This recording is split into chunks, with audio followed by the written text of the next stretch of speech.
Onde você estava em 1980?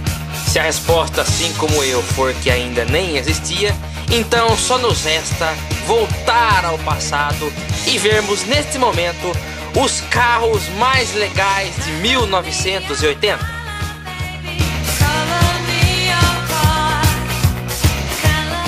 Mas antes, vamos dar uma relembrada no que aconteceu de importante naquele longínquo ano. Bom, em 1980, o presidente da República aqui no Brasil era o militar João Figueiredo, Brasil ainda sob o regime militar, né? O Brasil só tinha 3 títulos mundiais de Copa do Mundo, ainda era tricampeão. E fatos importantes: em junho de 1980 tivemos aí a visita do Papa João Paulo II ao Brasil, né?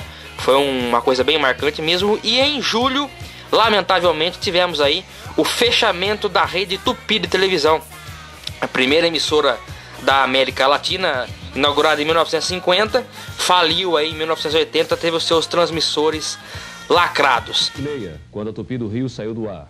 Na central de transmissão do Sumaré, os técnicos assistiram à transmissão de um videotape da missa do Papa no aterro, antes de lacrar os aparelhos. Alô, estúdio, vai sair, hein? Ok, estúdio, fora do ar.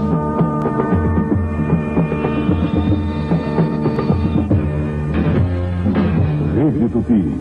Em 80 também foi lançado o álbum de rock Back in Black, da banda AC/DC, sendo até hoje o álbum de rock mais vendido da história, com 51 milhões de cópias.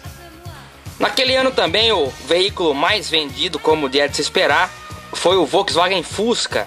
Em segundo lugar, o Fiat 147, em terceiro, o Volkswagen Passat, em quarto, Volkswagen Brasília e em quinto, Chevrolet Chevette. Bom, em 10º lugar temos o Miura Sport, né? É um carro que eu não tenho muito conhecimento, mas a Miura em si foi uma fabricante de veículos que atuou no Brasil. É uma montadora independente de 1976 até 1995 e fabricou vários carros fora de série, carros maravilhosos, e dentre eles está o Miura Sport aí, que ganhou grande destaque no ano de 1980.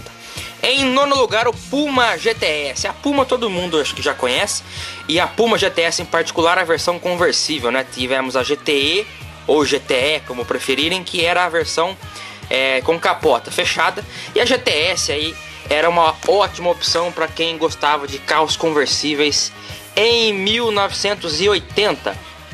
Em 8º lugar, o Gurgel X12, é um Jeep utilitário aí, fabricado pela Gurgel, que nessa época o foco realmente da fábrica ainda era os utilitários, né, os Jeeps. Então está aí em 8º lugar o Gurgel X12. Em 7º lugar temos a Santa Matilde, que chegou a ser aí o carro mais caro do Brasil nessa época e fazia jus aí ao seu preço. Realmente era um carro extremamente luxuoso e completo para a época, um carro bem interessante que usava inclusive a mecânica do Opala.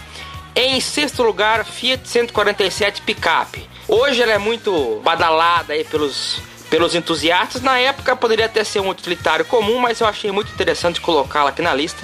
A 147 Picape, mais conhecida como Saboneteira, foi a primeira picape derivada de um automóvel, se eu não estou enganado. Então fica aí a Fiat 147 Picape em 6º lugar. Em 5º lugar temos o Passat TS. O Passat TS, que estava no seu 2º ano após a reestilização de 79, que ganhou os faróis quadrados, um visual aí mais atualizado para adentrar a década de 80, repaginado. Passat TS, um grande esportivo aí que marcou a época também na Volkswagen. Em 4º lugar temos o Opala SS, que se eu não estou enganado também é o último, 80, 81, é o Opala SS aí, já no fim de sua vida. Uma pena, poderia ter durado mais, né? Foi na crise do petróleo, a tendência nessa época realmente estava se encaminhando para a economia, tanto é que em nosso 3º lugar temos o Ford Landau a álcool, né? Foi uma tentativa aí da Ford de seduzir os consumidores para o Landau a álcool. Na época o preço da gasolina estava em constante aumento aí, então por essa razão foi lançado o Ford Landau a álcool, que não devia ser muito econômico, né? Mas o álcool naquela época era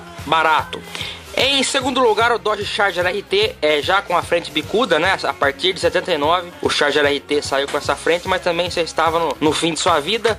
Os Dodges em si foram vendidos em concessionária até 83, mas a linha mesmo de produção parou em 81. E em primeiro lugar temos o Alfa Romeo 2300. A direção hidráulica, que não era oferecida sequer como opcional, virou item de série em 1980. Os 140 cavalos originais, que passaram a 149 com a mudança na carburação, fornecidos pelo motor de 4 cilindros em linha, com duplo comando de válvulas no cabeçote somado ao câmbio de 5 marchas, proporcionava agilidade ao conjunto de quase 1.500 kg. Para parar com eficiência, o Alfa também contava com freios a disco nas 4 rodas, mais uma inovação aí da Alfa no Brasil naquela época. Lembrando que a Alfa naquela época era comandada pela Fiat aqui no Brasil. Bom, pessoal, só para encerrar o vídeo então, esse foi a nossa lista dos carros mais legais aí de 1980. Peço desculpa se passou algum aí despercebido, mas faremos mais listas de mais anos, de preferência aí focando nos carros mais vendidos, os carros que mais fizeram sucesso naquele determinado ano. Se você gostou desse vídeo e quer saber mais sobre os carros mais legais do passado, se inscreva em nosso canal se ainda não é inscrito e já deixe o joinha, ative o sininho das notificações. Um grande abraço a todos e até o próximo vídeo. Tchau, pessoal!